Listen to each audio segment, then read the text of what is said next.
Welcome back to Let's Talk About That. Today we have Joel Miller at the Essenhaus. How are you doing today? Fantastic. It's a nice sunny day. Oh yeah, it's getting cold out there though, a little bit. Yep. Just a little bit. That time of year. Yeah, we can't shake it.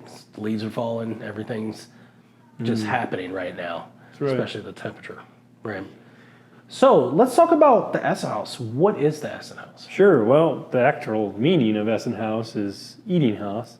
Okay. Or eating house. So it's a restaurant, obviously. But my mom and dad actually started in Ohio in 1969 with a restaurant that they owned with my grandfather, and a non-family member ran it. And so Essenhaus was actually the second one that they wanted to have. They talked to my grandfather and said, let's get a second restaurant. And so that was one they could run. My dad was laying bricks at the time, and mom was a waitress. So I thought, well, why don't we run our own? And Grandpa used to come out to Middlebury. He would buy old race horses, take them into Ohio where the hills are, and sell them as buggy horses. Really? Because it was so hilly, and he always stopped at the Curve Inn restaurant. So he asked one day if it was for sale. From what I heard, the owner said no, but somehow we have it. So I guess what parts of Ohio? That's in Holmes County is what people know it as, but it's Walnut Creek, Sugar Creek, and Berlin. We have restaurants in those three towns. Okay. We also have one in Belleville, Ohio, and Plain City, which is near Ohio State, Columbus. Oh, yeah. Yeah. So how did the family migrate from just buying the horses and end up in Middlebury? That's a really good question. How does that happen? My parents had a plan of coming out here to get this Essenhaus started, and in 5 years moved back to Ohio, because they're both from Holmes County and wanted to be in Ohio, and all our family's there. My mom has 9 siblings, and so they all live there basically, and So we're pretty still tight a lot family. of family still in Ohio then. A ton, for sure. We still go to Ohio to have family reunions and gatherings, even though we're out here. And so they came out. They were here 5 years. It took a little bit more probably to get it running, and just loved the area. I loved the town, and really the churches here we got pretty tied in, and kind of hard to just leave after that. So what is that like? I mean, just from the beginning, I know the town has evolved and a little bit, and the area has grown a lot. What does that look like growing up? In an atmosphere like that. Really interesting. I mean, I loved Middlebury growing up. One of the things, when my mom and dad moved into town, they were unknown. Right. Nobody knew who they were, and Everett's was a diner for a long time. They had the cigarette machine in there, and that paid the utility bill. And Sundays was their busiest day. And so my mom and dad came into town and said, we're going to get rid of the cigarette machine and close Sundays. Well, oh boy. The local Middlebury bank was kind of like, you're going to what? We might stay away from that. So my dad actually had to go to Shipshewana to secure the first loan. And I always remember as a kid going to Shipshewana State Bank, which is no longer. I mean, it's there, but it's a different bank now, 3 or 4 times over. But that was always interesting. I never, as a kid, quite figured out why we're going to the other town. But then later in life, Dad kind of said how it was. But then we became really close with the First State Bank. Dad was on the board there. But growing up, I remember, here in Middlebury, Kreider Nursery. That was actually a nursery when I was there. We had a little 3-wheeler back then. We had 3-wheelers, and we would drive up the backside. Now it's Highland Park and Highland Hills, but there were no houses back then. So summer fun, downtown Middlebury in the summer. It's still going on in the parks. And now I'm a part of the Friends of the Middlebury Parks. It's kind of fun being on the other end of organizing and seeing those things for those kids that I got to enjoy as a kid, and the fire station and the horn going off at noon and some of that stuff. Middlebury Middies being a elementary, and so we just got really tied in with the community, and we had so many community people working for us. And as a tourist, our busy season is the summer, so then we always had to have the students, high schoolers coming in. And so we got really intertwined with the schools. So how did that work? It was just a restaurant. Yeah. So how does that happen where, Mom and Dad had some dreams of hospitality's in their blood. Okay. They love, and our family, kind of just that hosting, and it takes a certain person to want to bring somebody in and make sure every need is met and So to be that detailed. experience, Yeah, the experience. given the experience for their guests. I tell our employees now, I'm like, okay, this is like when somebody comes into your house. You Yeah. put your shoes away, you clean everything up, you make sure it's tidy and that they don't see anything that you wouldn't want them to, that it's a perfect experience. We're trying to do the same thing here, just on a bigger scale. Right. And mom and dad had that dream, and then hospitality along with that is hotel. And so they, were forward thinking. So did that come next? Was it what was the chain? Because the Essenhaus, it's more than a restaurant. Yeah. There's a lot more to it. We're going to dig into that a little bit more. But Sure. what was next, like after the restaurant? Because this isn't like a little diner either. Right. Okay, No, you're right. This is a little bit bigger than that. So from Ohio may have been like a diners, and the vision kind of got larger, right, when it was here. Yeah, in '72 we could seat about 150 people maybe, and mom and dad had a vision again of hospitality, but it was family style. So we actually served bowls that you passed around the table, all you could eat, and as well as menu. But that was a big deal, and that's what put us on the map. Was we've always done the roasted chicken, but in family style, pass the bowls around the table. Oh, really? So it wasn't like the buffet. It was like pass the No. bowl around the table, Yeah, you're at home, right? Exactly, just like with at home. family, right? Like So it was family. like a family restaurant where you could feel the experience was you're at home. You're at home. The recipes from grandma. I mean, real mashed potatoes with real butter. Still doing that. We make our own noodles. In fact, we cook the chicken backs to get our own broth. We don't buy our broth. So there's the unlock. So, that's the kind of taste and quality that you can't get everywhere, but you do at home when you're passing around. And so in 1976, Dad and Mom put on a big addition. We called it the Barn. Okay. And that's where the family style really took hold. And we went from like 150 to 600 seats. That's when Wow. it became big.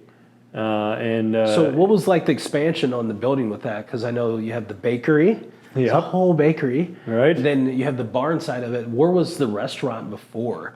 Was it up front, like their front part there? Because that's where the restaurant. There's kind of one there, but then it expanded into the barn, right? Which Sure.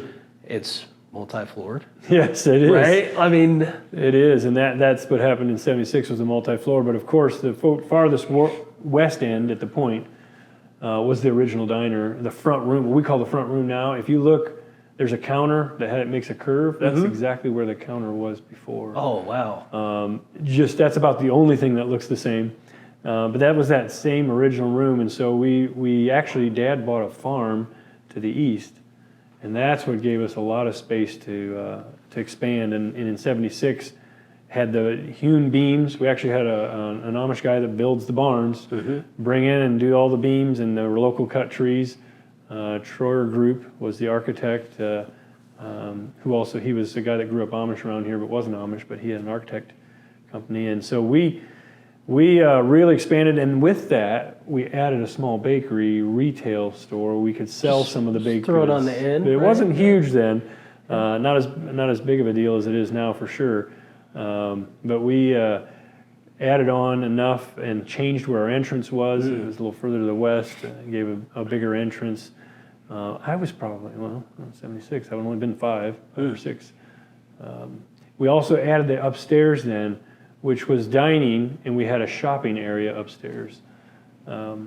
but it's become different things over the Yeah, years. right? yeah, it has. We don't actually have as much retail up there anymore. Was it more like conference space more so? Yeah, like but that? we use it on busy days. We'll still Okay. open it up. We can have buffet up there, and and buffets are only in the last 18 years maybe. Before that, it was all family style. We're still doing family style. It's not as much, but Do you have like special reservations sometimes where people want that specific experience? yeah, we call them banquets. But we certainly have a lot of reservations. A lot of companies will come in and they want to serve their guests, their employees, something a little different. And so yeah, they're picking the roast beef and the baked steak, stuff you just don't make at home as much anymore. Right. It's a little harder. And of course, the real mashed potatoes and dressing. There's still some of my grandma's recipes on pies. Some of that thing we haven't even got into pies, but Yeah. Lots So of the pies. next big addition was that 76 edition with the barn, and it expanded us to the east and got us to where this farm was. And then after that, we had a few gift shops, but the inn definitely would have been in '86. And that really was what Mom and Dad dreamed of having, was an inn here on the complex as well. And it is beautiful. Yeah, It's fantastic. very So unique. was that was it built in phases? Yeah. Because I know there's, just from experiencing it, there's different vibes in different parts of Yeah. of the hotel or the inn, right? Yep. So, like one of my favorite spots is the atrium. Mm-hmm. I think that is an amazing space. It is. Talk a little bit about what you guys do in Yeah. especially like Christmas time. Sure. Something special that happens in there. You know, it's interesting. In '86, we built what you said, sections, which would have been the atrium, 33 rooms, and it was super unique in the fact that we tried to make it look like all the rooms were outdoors, sconce lights, even roofs over the doors, and then you'd open up to this one big atrium area, and it was special. It wasn't something a lot of people had done. I don't know where Mom and It's Dad like got you're the idea. outside, But- but you're inside. But you're inside. So cool. Yeah. And they had a little schoolhouse up in the Yeah. second story you could be in as well. And what people really enjoyed, my mom is she's a decorator, and so she loved decorating each room differently, which is a nightmare, to be honest, when you're Yeah. construction. But people would, ask for specific rooms, not just, I want to be in the atrium, I want this room. Oh, there's specific rooms. Yeah, I in want the there room that with people the, ask for. whatever wallpaper or this color. Or that. Really? So every room is decorated different, uniquely. And then obviously Christmas with lights becomes a really special time. And for years in the atrium in January on New Year's Eve, we actually had Mom and Dad would come over there and with our general manager and had a special event. And I mean, they packed the place out every New Year's Eve with their own party, had food and music and games and stuff. They did that for years. That was a pretty unique thing for them. And I remember, I think there's a huge tree. And when I say huge tree, It's big. it's not just a huge tree. I mean, it's a big tree, Yeah. like multi-story, like huge tree. Yeah, because it's atrium, it's open, and we have Right. kind of a it's almost a 3-story tree. Right. As a kid, I thought it was fantastic. And it's bigger than life, right? Yeah. Because you're a kid and you've Right, seen this it's tree, just- and you're like, wow, like Yep. this is inside a building. It's like you're not even inside. You're like in this special fantasy place, right? It feels like it's Yeah. outside. Yep, a little Willy Wonka there, maybe. Huh? But like I said, as a kid, you thought it was great. Now as an adult, and I've had to help put it together and And that's write not so fun. It's not quite as special. Not so fun. Well, especially decorating it. Yeah, oh, yeah. Yeah, And that's it takes a fair bit of decorations. in that yeah, many that's stories. another. That's probably a lot of climbing there. But like you're ladders. right. Yeah, yourself maybe included, but a lot of people come back just to see that and experience that, and they love the nostalgia of some things that hardly change. I mean, we're on change, we're decorations and things, but some of those traditions they come to expect, and Right. they have family memories through that. And that's that hospitality piece that comes out for our family. We want to give those special moments. We appreciate those special moments. And so the golden rule of treating others the way we want to be treated, it just comes out. That's what our family and my parents have taught us for years. And so we continue to try and keep those traditions going. That's amazing.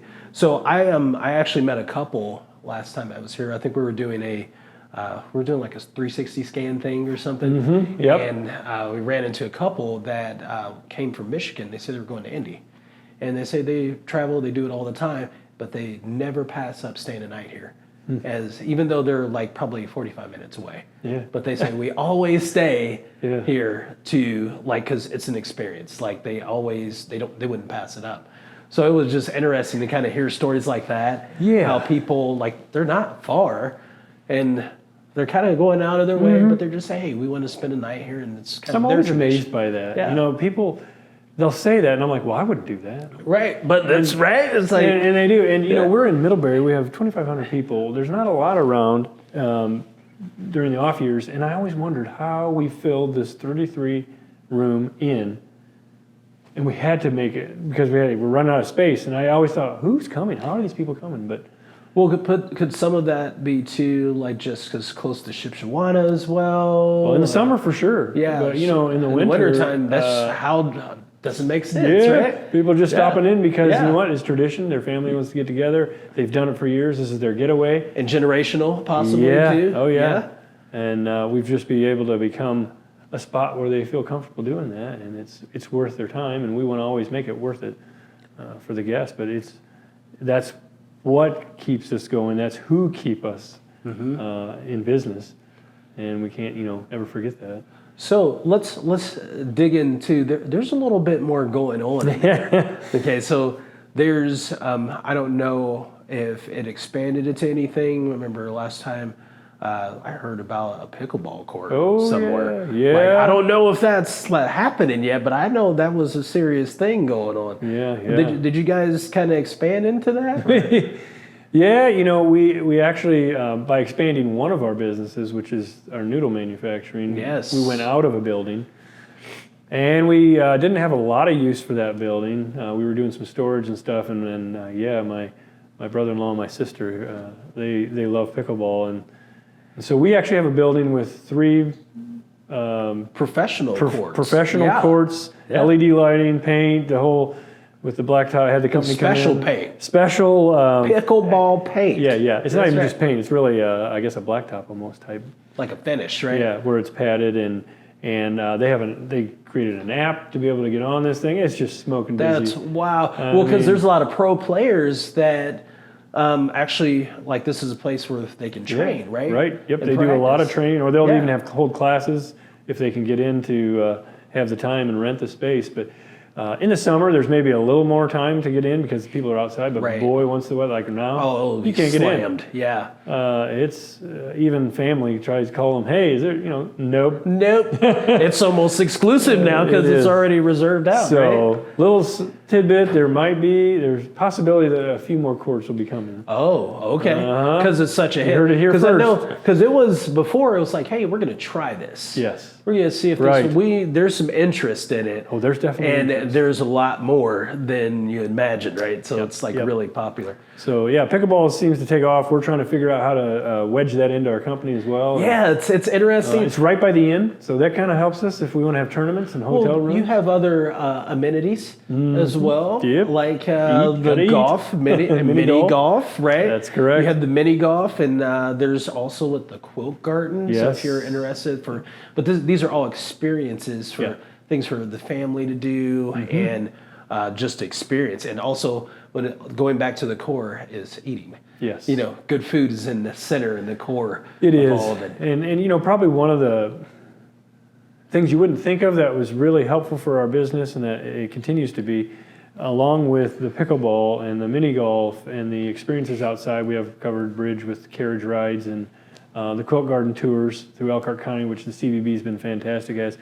We worked really hard. Like I said, I told you, I think I was on the Parks board now, and I can help out with some things. And we ended up getting a spur off of the Pumpkin Vine bike trail that comes through our property, Wow. half a mile straight into the inn. And so we did that a while back, 10 years ago maybe. And it took us about 10 years to get it, I think. But it has that's kinda been convenient. fantastic. Yeah. I mean, one thing on Friday nights at the inn, we have a lot of Amish that come and stay. It's a get-together place, and they can bike right in, right to it, as well as serious bikers who are making day trips, whether they want to go to Elkhart, Goshen, Shipshewana. It's a checkpoint, right? And so we've been real fortunate to have that, along with some pickleball and some sports stuff for this summer, for more to do, to make it a destination, a complex that you Right. could be here and do more than just food. But most of these people got to eat. They have to eat. They got to eat. Yeah. So And we have that if for you them. don't want to eat dinner, there's dessert. Yeah. There's always dessert. So that's been a nice addition, was that Ridge Run Trail. Ridge Run? Which also runs right up to Northridge then. So it actually connects the school that they can safely be out on the Pumpkin Vine and get there without being on the road. Right. Yep. That's huge. Well, and that goes all the way down into like Goshen, Yeah. doesn't it? So Oh, yeah. you can if depending on how far you want to explore, it's up to you. Depends how zealous you want to be that day. Yeah. It's like, yep, I've got a mile in me. Got a mile in me. Okay, that's it. Yeah. So there's also other events that happen, outside of just even in the core, there's like the cruising, like you have Yeah, that, which yeah. that's a big deal too. That thing is something else, isn't It it? is. It was well, this is our 18th year, so Yeah. 18 years ago, I was having lunch with Steve Payne, who's a van driver, and we have one break room, so we all get to eat together at lunch, a lot of us. And I was just talking to a van driver and said, "Hey, what'd you do this weekend?" He's like, "Well, I went to a cruising." I'm like, "What's that?" I have no idea what you're talking about. He goes, "Well, we all parked our cars around the Burger King," and I'm like, "That sounds boring. Burger King and just park your cars?" And he told me that we had 40 cars, and I was like, "Whoa." So they're not regular cars. They're not regular cars. I said, "Okay, now you're talking." I said, "Well, our Tuesdays and Wednesdays are busy with the flea market. Our Fridays and Saturdays are busy with the weekend. But we have this Thursday thing. I'm trying to figure out how to make that busier." Yeah. And I asked him, I said, "Do you think these people would want to come to a cruise in here?" "Oh, yeah. Yeah, they'd want to come." I said, "Well, how hard is it to start one of these? What do you got to do?" He goes, "Oh, you print a flyer, I'll take care of the rest." Nice. Well, a flyer I can print. I mean, I got a graphic design. I said, "Well, we'll print one up." And he and I went out and kind of mapped out where we thought would be a good place Best for this. area for it. And I printed up the flyer. He handed it out. And that thing kept expanding out, right? So it kind of started on the east side. Yep. Of Well, the west, right by the gift shops there. Yeah. But then it all the just way went out east, past the end, right? Yeah. And just keeps going. So I think we had 23 the first night, and we thought, "My word, this is big time." This is big. I mean, we're doing like the first night, and I think by the end of that season, we were having some 50s, and then the last one we had like 100, and we were like, "Holy smokes!" Man, we've hit it. Wow. That was 18 years ago, and so we always go the 1st of May through the end of September, and we average maybe 400 or 500. Wow. That's incredible. And I didn't do anything to build this last one, but somehow the last one became its own event. Last one of the year. They just the show last up. event of the year, that's the closer. That's the closer. Yeah. So this year we had 1,800. And wow. Spectator. I mean, traffic's an issue. We ended up just having a food court. We brought food trucks in. You had vendors and the stuff. Popcorn, the kettle corn. The kettle corn's amazing. Oh, the kettle corn. But we can't handle all that. At the restaurant, we can't handle it. You just have to close out because there's too many people. Yeah, so it's okay to have food vendors. We make it a taste of Middlebury. We ask the Middlebury folks to come out, and it goes all the way past, up to the covered bridge and the doctor's office. So I don't think we caught that one. But we did capture one of them. We recorded one of them. That was pretty good. But the finale, the finale is the real deal. That's the one that crazy. I always tell them they're really here just to hear my dad jokes, but I kind of think they like the cars. That's secondary. Secondary. Yeah. We do ice cream on those nights, and we do some food on the other nights too. But it's always, even at 400, if we get to 200, people are complaining, and I'm like, wait a minute here, 200 is still a lot of cars. That's a lot of cars. Hey, it's really a light night, isn't it? If you really put that into perspective of like a parking lot, 200 cars is a lot. Like say a car dealership. 200 cars at a car dealership. That's a lot of cars. Yeah, but not here. 1,800. 1,800. Wow. Yeah, it's nuts. We always get some drone footage like and do stadium. some counting. And, it's big. So one of the things I've just chose to do. I'd never run a cruise in. Obviously, I had never been to one. Right. Still haven't, besides ours. And I often have people call me, "Hey, how did you get this successful?" And I'd say, "Well," I tell them what we do, and they're like, "Well, you're not doing it right." And I'm like, "Oh, okay." Well, so it seems That's like fine. It's working. But the one thing they always say you have to do is you have to have judging, and you need to pay a judge to come in and do different years and different models, and I'm like, competition causes problems. Right.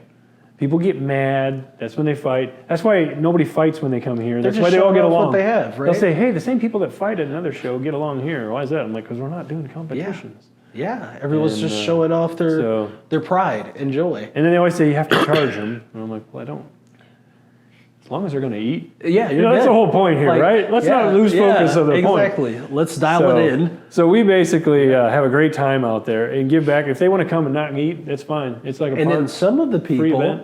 that may be traveling, they're going to stay in the inn, right? Right? Yes, that kind of works. It does bleed in. Oh, are you coming to the finale? Yep. Right? Well, They pack out the inn on the finale for there sure. it is. Yeah. Yeah. So Last it's number of years, downline. you can't even get a room, which is nice. So what's it like to operate something Yeah. of this mass? It's funny.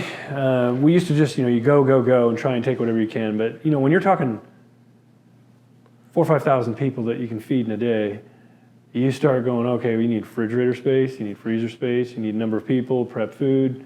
And then Thanksgiving, we'll do 8,000 pies in 2 days. Those are to go. You can order those. Right. Yes. That's a whole different thing. The logistics and the sheer number, just quantities of food, location to store it. We end up with temporary coolers and freezers outside on Thanksgiving, and we have this Thanksgiving to go meals that we're selling them right now. That's a big deal. We'll cut it off here in a little while, but we'll serve just through that 4,000 people. So when's that start? It just started. Started now. A week ago. We have about 40 or 50 orders. Wow. And it'll pick up closer to Thanksgiving, and then we'll cut it off the Saturday before Thanksgiving, and we'll probably serve, somewhere around 4,500 meals through that. But you can get it for 5 people, 10 people, or 20 people. Just take it home, warm it up, and have your Thanksgiving meal. Because we're not open on Thanksgiving. Yeah, because you're giving thanks. Yes, right. Exactly. Yeah. We want our folks to be able to be at home with their families. So if you don't like cooking, that's right. Thanksgiving dinners to go. That may be the hack for Thanksgiving. But those logistics and the number of people it takes is what's really tough. And in this area, everybody's familiar with RVs. Oh yeah. We do this fine dance between when the RVs are doing good, it's great for everyone. Although we don't have enough help in our, we have up to 500 employees when we're fully employed. And it is hard to get the employees when RVs are going like gangbusters. When they're slamming. But that's when the economy's great too. Yeah. So there's this fine line we like to try and hit once in a while where, okay, maybe the RVs aren't doing so great that we have a few employees, but still good enough that the economy's good. Right. And that gets to be a hard dance because when we're shorthanded and you get blitzed with 4,000 or 5,000 people come through here, I mean, family, my wife and I, I all remember hands in 17, on deck, right? We'd be here till 2 a.m. doing dishes. Wow. I mean, wow. So, but you have to keep the machine running, right? You gotta keep it going. So, I mean, you're basically operating a family-owned business at a massive enterprise scale. Feels that way, yeah. I mean, but the family's still all in. Yep. And driving it. So, like you mentioned, hey, we're washing dishes if that's what it takes. True, whatever it takes. Whatever it takes to get the job done. But, it's really key to helpful to our employees, the people who we get to work with. When we work with them, and they realize that, hey, they're not below doing that, neither am I. And so it does help the camaraderie and the attitude of our folks. Right. And we're a big family, and we go at it. That's awesome. And it's helpful to have great employees that buy into that as well and care for the work environment, the culture that we have here. It's not. Every culture is not like ours. Every business has a unique one, but absolutely. It is a place where we think we can come and we're going to treat you the way we want to be treated. Some of the language, some of the things that people do, we try not to, obviously. And we claim not to, so we want to. But that's how families are. Right? That's right. Hey, yeah, family. That's right. Family's family. We have to look at it. You don't all agree. Yeah. You just figure out how to get through it together. You just get it done. So it's been a fun ride in that sense. And Mom and Dad have taught us really well to try and respect each other as well, because siblings cannot get along as well sometimes. Oh, yeah, that's normal. But we've had a fortunate run of being able to work with each other and respect each other's skills and abilities. And, the key with respecting others' skills and abilities is recognizing the ones you don't have. Self-evaluation. Yes. You know what? Being very aware. You're better at that than I am. And humility, right? Saying hey, I'm not great at that. Yep. And you are, and that's fine, and that's okay, because that's how people are. Yeah, it is. But so Mom and Dad have been really good and forward-thinking and doing that. They also had us all, if we wanted to work in the business, it's fine. There's no pressure. But we really needed to work somewhere else before we came back. Oh, that's powerful. So talk about the importance of that. What was the reasoning behind that? I didn't necessarily realize it when they were telling us at the time. Here's kind of the regulations on how to come back to the family business. Well, you got to go work, be promoted, whatever. So we all, like Lance, Jeff, and I, we all worked in other places. 3 or 4 years. I think I worked at a motel, Signature Inn in Fort Wayne. Our corporate office was in Indianapolis, and I worked with them quite a bit. What it taught you, when I came back, for one, the employees look at you and go, well, you didn't just give them this. Right. I mean, we all actually took pay cuts to come back and Right. be a part of the business because we wanted to be. And when I get frustrated with how things get done or it's taking too long, I had something to fall back on. Like when I worked at the corporate office in Indianapolis, it took forever. Yeah. This was the right procedure, and we had to prove it this way. And so, hey, why aren't we doing that? Why aren't we running the numbers before we make a decision in the way we you used bring to? a little bit of something back, right? Yeah. So you bring something back to the family business. For sure. Well, and the other side of it too, you actually get to learn from other people in certain areas, because some people are going to treat you like crap. Yep. And they're like, hey, you need to get ran over a little bit so you can see what it's like, get a little taste of what the real world looks like. So then you know how to handle it when you come back. So part of it is like, hey, well, you've already gotten that somewhere else. So when you come back, you have another layer of skin when you come back to the family along business. with that is make those big mistakes somewhere else. Don't cost us. You learn from that. Awesome. You cost them, not us. That's straight out Dad's playbook. Huh? No dummy. Oh, man. So that was really good for all of us to be other places and then to come back. And so we've pushed our next generation to be similar. Okay. That stipulation to come back is still kind of there, and so we actually it's kind of a written policy that my parents put together. It's part of the ritual of Right, the company. and it does. The respect the employees have, you've been somewhere else, you've worked somewhere else, you've done it, and it's not just because you couldn't do anything else. Right. Which tends to be the fall to sometimes for people to think. So what's like the next chapter? I see some distribution happening. Okay. Okay. So you have the noodle factory. Yeah. But your footprint isn't just here. This has kind of become like more of like a corporate hub now. Right. So now you have directly across the street, right? There is a noodle factory. Correct. So what does that supply in the area? What's that look like? Yeah, we bought a noodle. We used to have an Amish couple making our noodles for the restaurant. We had maybe one other customer back in the 80s. They wanted to retire, so we bought their equipment and said, hey, well, we got to have somehow to make our noodles. We're still serving them. And so we started a small building back there, and we would make the noodles. We would hang them on wood racks and open the windows and dry them and rolled them out like Grandma did, nothing extruded, everything rolled. And one day we had an executive from Kroger in our bakery and grabs a bag of noodles, and he's like, hey, can I get these for my store? And we're like, nope. No way. Oh, really? You guys said no? And he said, here, let me... I bet I can... And he walked us, he just took our hand and walked us through the process of, here's how you get in groceries, and here's how you manufacture if you can. And so we got a little better equipment and started making noodles for Kroger, and that was a big deal. That is big. People really wanted them. And the thing is, they're an egg noodle, but they're rolled out instead of extruded. And everyone else extrudes it, which when it goes through a die, it heats up, and it changes the molecular structure of it. And so you kind of can tell a difference in a rolled out noodle. And so it costs a little more, but to get equipment to actually roll it out, I mean, some huge stainless steel rollers and those kinds of things. But we chose to do that. We had a sales guy that came on. We thought, well, if we're going to make them, we might as well sell them. Right. And so he was experienced in the food industry. Pat Schaefer, a local guy from Middlebury. I went to school with his daughter at Middlebury Elementary, and so he kind of landed us on the map. Worked really hard. He worked hard at Walmart, and he finally broke in. Oh, and wow. That was the unlock. Then we had to add on again. So this is still at the that's old still building. over at the old place. Okay, we added a new building, but over by the inn, which is now the pickle house. Yeah, pickle house. Also known as the pickle house. Yeah. So we made out of there for a while, and then it just kept going. And so in 2008, we added the building over here, and really doubled our capacity at that point. Well, you had the contracts too and the bandwidth. Yes. So exactly. the investment capital was there.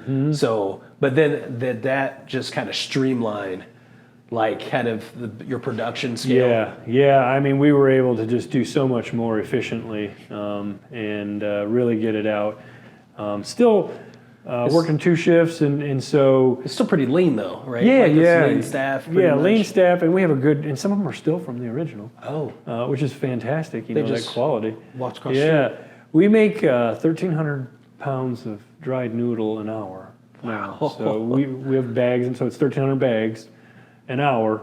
And just noodles. Just noodles. Just noodles. That's it. That's we still, you know, apple butter and peanut butters and stuff through there, but we're not making it there. making We it make here. that in Ohio. Oh, it's in Ohio. Okay. Yeah, we have a central kitchen in Ohio for all of our restaurants that makes that, and we sell that.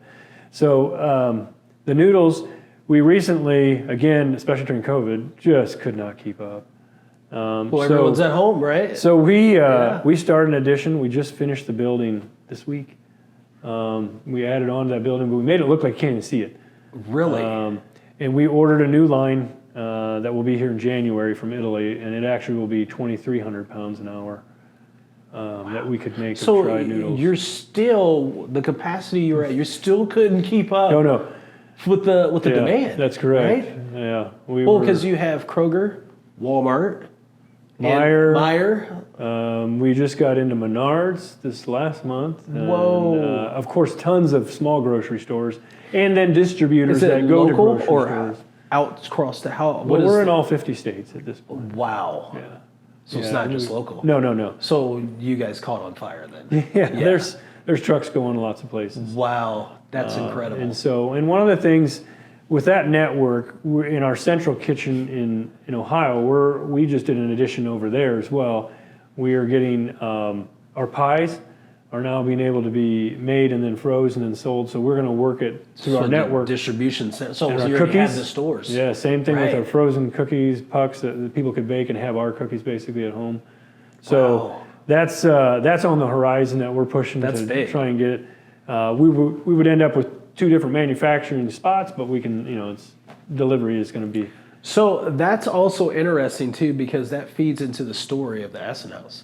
So it's almost comparing, say, like Hershey, PA, Yeah. right? Where you go to, you get your chocolate there, and Mm-hmm. like this becomes the center of come and visit the Essenhaus, and actually we'll prepare it for you, and you could eat here, Yeah, right? So it's a sure. whole different experience of more like a welcome home.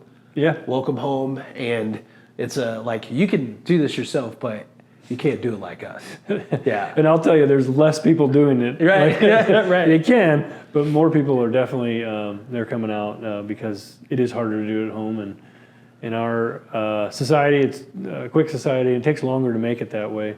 So, yeah, if we can get it in your grocery stores and you can bring it home and it's even quicker, or you can just come here, obviously. And we have actually 7 total restaurants. We have one in Sarasota, Florida, Wow. besides the Ohio. And my twin brother is down there running that one, chef. Oh, because the weather's Yeah. horrible down there. It's because he's, he can't man. handle the cold. He's a weird. Yeah. He said he needs that vitamin D. So we do have a number of facilities that serve this, but then we were fortunate enough to be able to add on in Ohio and maybe get into our network.